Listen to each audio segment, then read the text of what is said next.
Vi skal til at lave den her øvelse, som hedder træk fra højt hæng.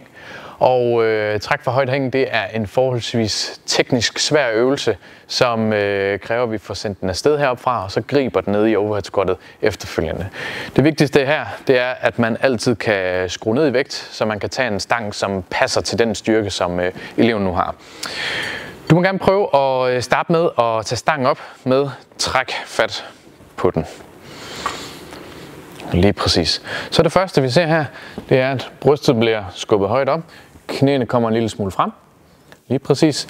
Og så i det hun skal til at sende stangen afsted, så trykker hun af i benene og griber den ned i squattet. Rigtig fint. Prøv en gang til.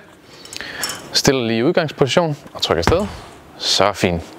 Så må gerne prøve en gang til. Så prøv at fokusere på at holde den så tæt på navlen som muligt. Ja, rigtig fint. Og prøv lige en allersidste, hvor du lige kommer helt ned i squatten og griber den. Meget fint. Du må gerne tage stangen ned. Godt løftet.